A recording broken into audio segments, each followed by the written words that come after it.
우리 코로나19 이후에 이제 감염병에 대한 그 우려가 커지면서 건강 염려증이 급증하고 있다고 합니다. 건강 염려증 한 번씩은 들어보셨을 텐데요. 이 건강 염려증은 사소한 신체적인 변화를 과대 해석해서 스스로 심각한 병에 걸렸다고 의심하는 증상을 의미합니다. 일례로 목에 결절이 하나 잡히면은 그때부터 이제 불안하기 시작한 거죠. 잠을 못 이뤄요. 언제까지? 병원 가서 이게 아무것도 아니다라는 진찰을 받을 때까지 그렇게 우리는 걱정하고 염려하는 증상을 말합니다. 얼마 전에 뉴스에서 보니까 요즘은 PCR 검사를 잘 안 해주잖아요. 코로나가 걸려도. 그래서 이분이 너무 자기가 걱정이 돼가지고 이 지인분이 코로나가 걸렸는데, 야, 나 좀 코로나 걸렸다고, 나 만났다고, 만나지도 않은데 밀접 접촉했다고 알려달라는 거예요. 그래서 그분이 그렇게 검사를 받다가 나중에 들통이 나가지고 뉴스에 나왔어요. 뉴스에. 네, 엄청난 일이죠. 제가 얼마 전에 한 기사를 봤는데 기사 제목이 이렇습니다. 코로나 검사를 받는 것만으로도 몸이 아플 수 있는 이유. 네, 코로나 검사를 받는 것만으로도 몸이 아플 수 있는 이유에 대해서 이제 설명을 하다가 이런 대목이 있습니다. 개인의 공포 증상으로 나타나는 경우가 있는데 우리의 생각은 주의력과 감각 처리에 영향을 미칠 수 있다. 우리의 생각이 주의력과 감각 처리에 영향을 미친다는 거죠. 예를 들어서 코로나19 감염이 의심되는 경우 이제 저도 지금 목이 간지럽거든요.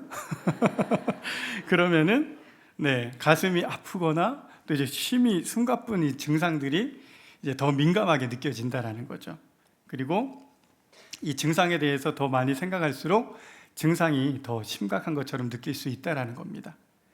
이처럼 이 두려움이라는 것은요, 두려움은 우리에게 두통을 일으키는 혈관 확장을 일으킨대요. 그래서 이 생리적인 변화를 초래할 수 있다.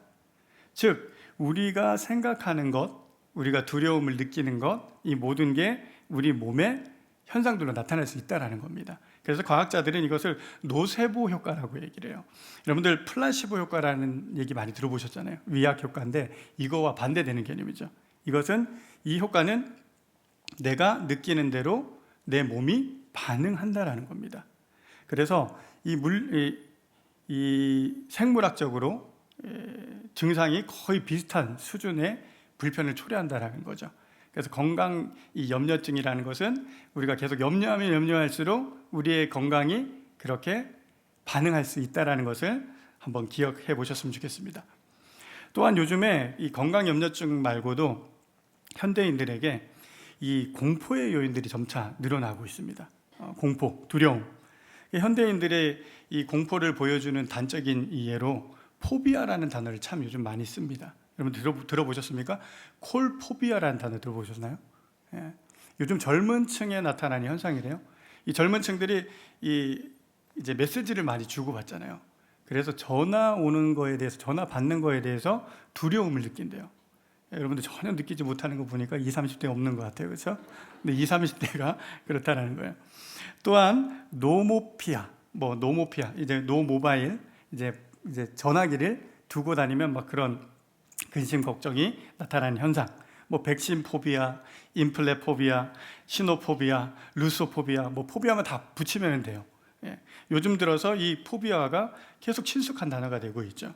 이 포비아라는 단어는 공포증이라는 뜻을 가지는 단어죠. 특정한 물건, 환경, 또 상황에 대해서 지나치게 두려워하고 피하려는 이 불안장애의 일종이라고 합니다. 자, 왜 현대인들이 계속해서 무언가를 두려워하며 살아갈까요? 이 두려움에 대해서 오늘 좀 생각을 해보려고 해요. 자, 성도 여러분들은 요즘 어떤 두려움을 느끼고 있으신가요? 어떤 두려움이 여러분들에게 있으십니까? 요즘 오미크론이 확산되다 보니까 주변에서 많은 분들이 확진되죠. 그런데 이전의 코로나보다는 오미크론이 물론 중증화율도 낮고 그렇게 치명률도 그렇게 높지 않다 보니까 말은 이렇게 하지만 실질적으로 이제 모임을 간다거나 하는 것을 더 꺼려지게 하는 우리의 활동 폭을 더 좁게 만드는 것은 아닌가라는 생각이 들었습니다.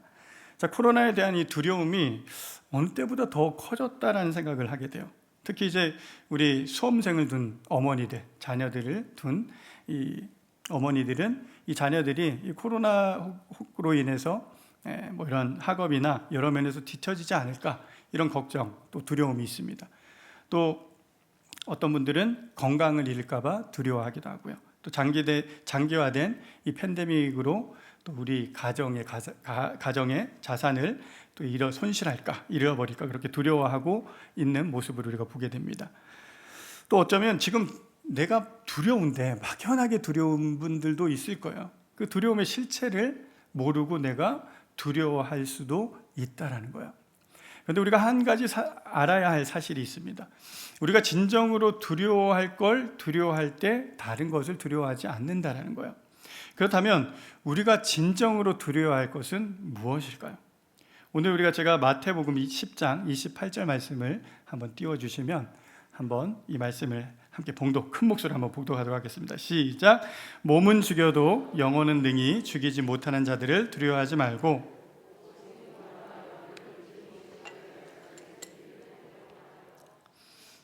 오직 몸과 영혼을 능히 지옥에 멸하실 수 있는 이 하나님을 두려워하라고 말씀하고 있습니다. 우리가 두려워할 것을 두려워하면 두려워하지 않아도 될 것을 두려워할 필요가 없어지게 된다는 것이죠. 그렇다면 제가 여러분들에게 한번 질문하고 싶습니다. 성도 여러분은 진정으로 하나님을 두려워하고 있으십니까? 오늘 이 시편의 기자는 우리가 진정으로 두려워할 대상이 하나님이심을 말씀하고 있어요. 오늘 우리가 읽었던 12절 말씀을 보시면 여호와를 경외하는 자 누구냐로 시작합니다. 여호와를 경외하다. 여러분들 잘 아시다시피 경외하다라는 단어는 두려워하다, 떨다라는 단어예요. 하지만 이것은 무서운 존재로서의 공포감이 아니라 하나님의 주권 그리고 그 영광을 인정하는 우리 성도들이 느끼는 거룩한 두려움이죠. 곧 경건한 공경심을 일컫습니다. 경건한 공경심이 이 경외라는 것이죠. 오늘 시편 기자는 여호와를 경외하는 자가 누릴 복에 대해서 말씀하고 있습니다. 그렇다면 여호와를 경외하는 자들이 누릴 복이 어떤 복인지, 우리가 어떤 복을 누릴 수 있는지를 살펴보려고 합니다. 자, 첫 번째는 우리 한번 따라해 보겠습니다. 인도함의 축복을 누릴 수 있습니다. 우리가 여호와를 경외하면 인도하심의 축복을 이 땅에서 누리며 살아갈 수 있다는 것입니다. 자, 여러분들 한 번의 선택이 평생을 좌우한다. 너무 유명한 광고 카피죠. 여러분들의 선택이 지금 여러분들을 결정했다라는 거예요. 이런 생각하시는 분 계신가요? 혹시 그때 내가 이 남자만 안 만났어도, 그 있잖아요. 이 남자만 안 만났어도 내 인생이 이러진 않았을 텐데. 뭐 이런 이 선택이 너무나도 중요하죠. 한 번의 이 선택은 우리의 인생을 결정할 수 있다는 거예요. 그만큼 중요하다는 거예요. 그런데 오늘 본문을 보니까 우리가 여호와 하나님을 경외할 때 우리가 선택할 길을 가르쳐 주신다는 거예요. 12절 후반부를 보시면 그가 택할 길을 그에게 가르치시리로다 라고 말씀하고 있습니다. 현대인들이 많은 선택을 하며 살아가요. 그것도 어떻게 보면 공포증을 유발하는 것 중에 하나일 수도 있겠죠. 선택지가 너무나도 많죠. 가령 슈퍼마켓을 가도 한 제품에 이렇게 다양한 회사들이 만드는지, 두부를 하나 사더라도 많은 회사의 그 옵션들이 많이 있죠. 선택을 해야 돼요. 그러다 보니까 이런 고민 가운데 우리 선택장애, 결정장애라는 또 장애라는 말이 붙죠. 햄릿 증후군이라고도 얘기를 합니다. 특별히 우리 인생에 있어서 중요한 선택들이 있어요. 예로 학교를 선택한다든지 학과 전공을 선택한다든지 우리가 또 직장, 취업, 또 창업 이런 여러 선택을 하고 있죠. 또 배우자, 너무 중요하지 않습니까? 배우자를 선택하고 우리가 살 곳을 선택하며 정말 중요한 우리는 교회를 선택해서 오늘 이 자리에 있지 않습니까? 우리 옆분들에게 한번 바라보시면서 이렇게 축복하십시오. 탁월한 선택을 하셨습니다. 오늘 이 자리에 있는 게 얼마나 탁월하신지, 이 탁월한 선택을 여러분들이 하셨기에 우리 여의도 침례교회에서 함께 예배할 수 있는 것이죠. 자, 그렇다면 이 중대한 선택을 할 때 많은 선택을 하는데 우리가 고민하잖아요. 고민이 돼요. 이럴 때 누군가가 옆에서 친절히 알려줬으면 좋겠어요. 이건 이렇게 해, 이건 저렇게 해. 이런 분이 있으시잖아요.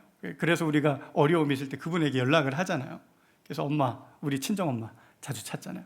엄마, 이럴 땐 어떻게 해야 돼? 이게 묻기도 하잖아요. 그런데 정말 이 중요한 결정을 할 때에 오늘 성경에서는 하나님이 선택을 어떻게 한대요? 선택할 길을 가르쳐 주신다는 거예요. 할렐루야. 자, 누구에게 가르쳐 주신대요? 하나님을 경외하는 사람. 여호와를 경외하는 자에게 그 선택할 길을 알려주신대요. 사랑하는 성도 여러분, 혹시 지금도 선택 못해서 전전긍긍하는 여러분들 그런 거 있지 않습니까? 그렇다면 하나님께서 선택할 길을 가르쳐 주실 소망합니다. 우리가 하나님의 선택할 길을 가르쳐 주시기 위해 우리가 해야 할 것은 다른 것을 두려워하는 것이 아니라 하나님만 경외하는 것입니다. 이러한 은혜가 저와 여러분들에게 있기를 주님의 이름으로 축원드립니다. 자, 두 번째, 여호와를 경외하는 자가 누릴 두 번째 축복은요, 우리 한번 따라해 보겠습니다. 풍성한 삶의 축복입니다. 네, 오늘 본문 13절 말씀입니다. 우리 13절 말씀. 그의 영혼은 평안히 살고 그의 자손은 땅을 상속하리로다. 아멘. 자, 여기서 평안이라고 번역된 단어는 여러분들이 잘 아시는 토브라는 단어예요. 이 토브라는 단어는 창세기에서 하나님께서 세상을 다 창조하신 후에 뭐라고 얘기하셔요? 보시기에 좋았더라. 좋았더라에 쓰여진 단어가 토브예요. 여러분 잘 아시죠? 그런데 여기서 평안으로 번역하고 있어요. 평안. 이 개역 개정에서는 이 단어를 평안으로 번역하고 있는데 이 영어 성경에서는 프라스페러티라고 해서 번영을 의미하고 있어요. 번영. 그리고 새 번역 성경을 이 말씀 어떻게 번역하고 있냐면 그가 한 생애를 편안히 살 것이니로 번역하고 있어요. 자, 평안, 편안. 네. 잠언 19장 말씀 한번 띄워주시면요. 잠언 19장에서도 동일하게 약속하십니다. 우리 한번 읽어보겠습니다. 시작. 여호와를 경외하는 것은 사람으로 생명에 이르게 하는 것이라. 경외하는 자는 족하게 지내고 재앙을 당하지 아니하느니라. 아멘. 여호와를 경외하는 사람은 생명에 이른다고 말씀합니다. 그리고 이 경외하는 자는 어떻게 지낸대요? 족하게 지내고 부족함이 없게 지내고 앞서 얘기했던 평안히 지내고 또 편안하게 살 것을 말씀하고 있는 것이죠. 그래서 이 이어지는 말씀에 또 어떻게 약속하고 있냐면 그의 자손은 땅을 어떻게 한대요? 상속하리로다. 자, 예나 지금이나 이 땅, 이 땅이 문제죠. 이 땅은 늘 부와 그렇죠? 부유함을 상징하고 있죠.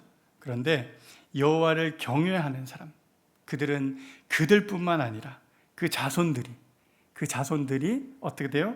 이 평안함을, 이 편안한 삶을 살아갈 수 있다라고 제가 약속하는 게 아니라 오늘 이 하나님의 말씀이 여러분들에게 이 약속을 보여주고 있습니다. 사랑하는 여러분들은 혹시 이런 생각하고 있지 않습니까? 뭐 내 대만 잘 살면 되지. 뭐 내 자식들이야. 뭐 알바야? 이런 생각하시는 분은 없으실 거예요. 그렇죠? 네. 다들 그런 생각을 갖고 있는 표정으로 저를 쳐다보시면 곤란합니다. 아무도 없을 거예요. 자, 우리는 우리의 고생의 이유를 들자면 자식 아닙니까? 내가 왜 이리 우리 아버지들이 또 우리 어머니들이 얼마나 고생을 하세요. 다 자식 잘 되라고 그렇게 고생하지 않으십니까? 자, 그래서 우리가 이 예배의 자리에 나오기도 하고 또 기도의 자리도 나오기도 한다는 거예요. 제가 한 4년 정도 고등부를 섬겼습니다. 우리 여의도 침례교회에서 4년 정도 고등부를 섬겼다는 얘기는 수험생 기도회를 4년을 섬겼다는 거예요. 네, 수험생 기도회는 상당히 뜨겁잖아요, 우리 어머니들이. 근데 제가 그 4년을 하면서 깨달은 한 가지가 믿음의 유무와 상관없이 자식 문제면 발벗고 기도하는 게 어머니다. 할렐루야. 네, 자식의 문제에 있어서는 정말 잘 되기를 바라는. 심지어 저희 아내는 그런 얘기 하더라고요. 아이가 너무 아파가지고 막 힘들어하면 내가 대신 아팠으면 좋겠다 이렇게 얘기하는데 저는 전혀 공감이 안 되더라고요. 전혀 공감이 안 되는 저를 되게 싫어하더라고요. 우리 어머니들은 그렇게 느끼시잖아요. 내가 아프고 내 자식이 잘 된다면 내가 어떤 손해도 감수하겠다는 그런 마음들이 있으실 거예요. 간절히 잘 되기를 원해요. 그런데 우리는 그 자식 잘 되라고 기도의 자리도 나가고 그 자식 잘 되라고 그렇게 사교육도 시키고 뭐 다 해주잖아요. 다 해줘요. 그런데 우리가 원하고 바라는 대로 자식들이 됩니까? 그렇지 않잖아요. 그렇게 잘 안 되잖아요. 아무리 좋은 학교를 보내고 직장을 보내고 고액 과외를 시킨다고 해도 이 잘 되는 일은 그걸로 결정되는 게 아니다라는 거예요. 무엇으로 결정된대요? 여호와를 경외하는 것으로 결정된대요. 자, 부모가 하나님을 경외하면 우리 자녀들이 잘 될 줄 믿습니다. 자, 여러분 인생 편하신가요? 어때요? 평안하셔요? 풍성한 삶을 살아가고 있으십니까? 코로나19로 정말 많은 어려움들이 있어요. 우리 주변에 정말 들리는 소식에 의하면 많은 어려움들이 있어요. 그런데 똑같은 어려움을 겪는데 어떤 이들은 이 위기가 기회가 되더라고요. 왜 그럴까요? 그들은 왜 형통한 삶을 살고 이 어려운 상황 가운데 풍성한 삶을 살아갈 수 있냐라는 거예요. 이것은 우리의 수고와 노력에 달려 있지 않고 오직 하나님께 달려 있음을 믿으시기 바랍니다. 네, 제가 지금 형제님들하고 파도와이즈라는 성경 공부를 하고 있어요. 그래서 지난주에 제가 이런 간증을 들었는데 이 한 집사님이 어려움이 있을 때마다 아버님에게 아버님 제가 요것 때문에 어렵습니다. 기도해 주세요. 이렇게 얘기를 하면 그 기도를 듣고 그 아버님이 한 액션이 무엇이냐면 금식 기도하셨다는 거예요. 그 아버님이. 그래서 그때 당시에는 너무 그게 이해가 안 됐더라는 거죠. 왜 위로해주고 격려해줄 법도 한데 아버님이 다른 말은 안 하시고 그냥 기도의 자리로 나가셔서 금식하고 기도했다는. 근데 놀랍게도 그때마다 그 어려운 문제들이 해결되어졌다라는 그런 간증을 했습니다. 이분이 지금 어떤 믿음의 생활을 하고 있을까요? 아버님이 하셨던 것처럼 하나님 절대절명의 순간에 하나님을 붙잡고 기도하는 그런 집사님으로 변해 있더라고요. 자, 이 믿음, 이 신앙 우리 자녀들에게 줄 수 있는 가장 큰 축복 아니겠습니까? 그러므로 먼저 우리 부모들이 여호와 하나님을 경외하십시다. 아멘이시죠? 네, 마지막으로 여호와를 경외하는 자가 누릴 세 번째 복은요, 친밀함의 축복입니다. 한번 따라 하시겠습니다. 친밀함의 축복입니다. 여호와를 경외하는 자들에게 하나님과의 친밀함이 있음을 오늘 14절은 말씀하고 있습니다. 제가 한번 읽겠습니다. 여호와의 친밀하심이 그를 경외하는 자들에게 있으며 그의 언약을 그들에게 보이시리로다. 아멘. 시편 기자는 여호와의 친밀하심이 누구에게 있다라고 말씀하고 있습니까? 여호와를 경외하는 자. 자, 여기서 친밀하심으로 번역된 이 단어는 히브리어로는 소드라는 단어예요. 자, 이 단어는 친밀한 우정을 의미합니다. 영어 성경 NIV 성경에서는요, 이 단어를 confides라고 해요. 그래서 즉 비밀 또는 속마음을 털어놓다라는 단어로 번역을 하는데요. 즉 어떻게 한대요? 여호와의 친밀하심이 그 경외하는 자들에게 있다라는 거예요. 이 친밀하심. 그러니까 비밀, 이 속마음, 이러한 것들을 털어놓는다라는 거죠. 자, 이어지는 그의 언약을 그들에게 보여주시겠다라고 약속하고 있는 것입니다.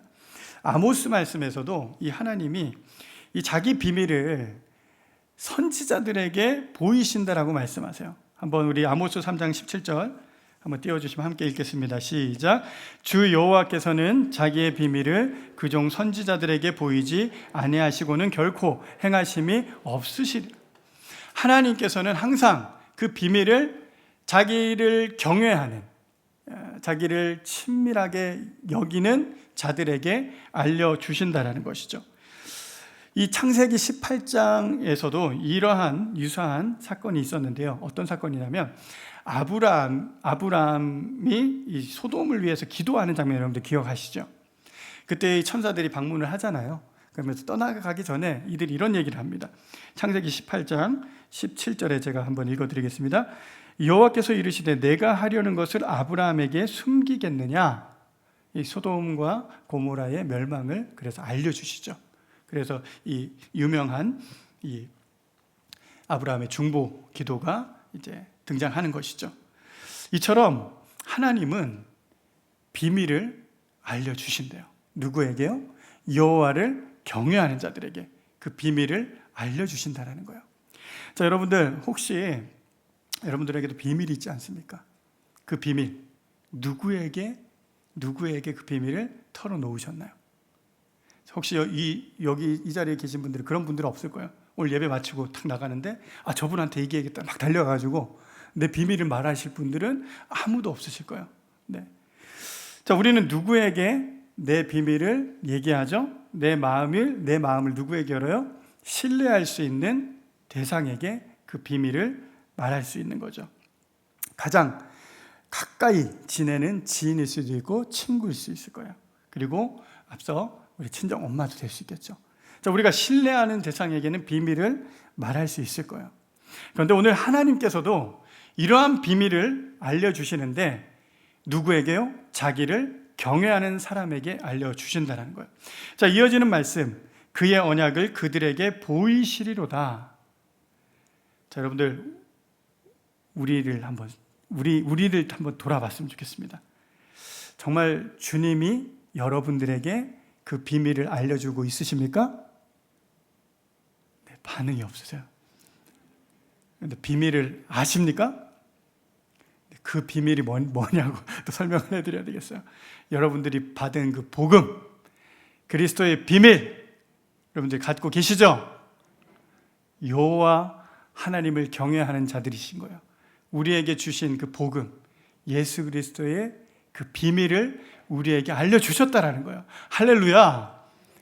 여호와께서 여러분들을 친밀하게 여기시는 거죠. 그렇기 때문에 우리가 오늘 이 자리에 있다라는 거예요. 여러분들, 우리가 주님의 그 비밀을 더욱더 알기를 원하십니까? 주님과 더 친밀하기를 원하십니까? 그러기 위해서는 우리가 여호와를 더욱더 경외하는 자리로 나아가십시오. 우리가 하나님 그 한 분, 우리가 진짜 두려워할 것을 두려워할 때 주님은 우리에게 그 비밀을 알려주실 줄 믿습니다. 말씀을 마무리하겠습니다. 오늘 여호와를 경외하는 자가 누릴 복에 대해서 제가 3가지로 정리했어요. 첫 번째 무엇입니까? 인도함의 축복을 받는다라는 거예요. 주님께서 우리가 선택할 길을 가르쳐 주신다라는 거예요. 두 번째는요, 풍성한 삶의 축복이라는 거예요. 우리 삶뿐만 아니라 우리 자녀뿐만 아니라 우리 자자손손이 누릴 수 있는 축복입니다. 마지막으로 이 3번째는 친밀함의 축복을 우리는 누리게 될 수 있습니다. 지금 오미크론이 확산되면서 많은 공포와 두려움이 우리를 움직이지 못하고 있는 것 같아요. 물론 오늘 이 자리에 또 예배하는 우리 예배자들은 그렇지 않을 거라 생각이 듭니다.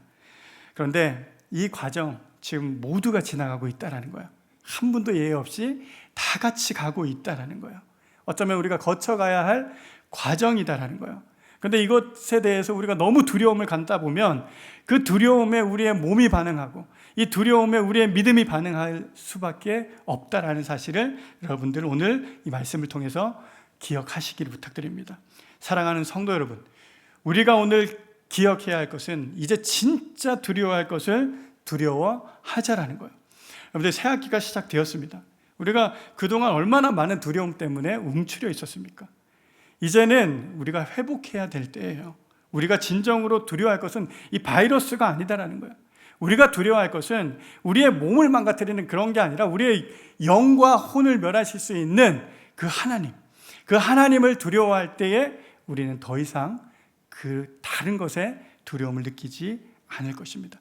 이제 우리가 이 제자리를 찾을 때가 왔다는 거예요. 우리가 그 제자리를 찾아가야 돼요. 더 이상 그 자리에 머물지 마시고 이제는 하나님을 경외하는 자리, 하나님을 예배하는 자리, 하나님을 찬양하는 자리, 우리가 오늘 이 자리가 오늘 각자의 처소가 될 줄 믿으시기 바랍니다.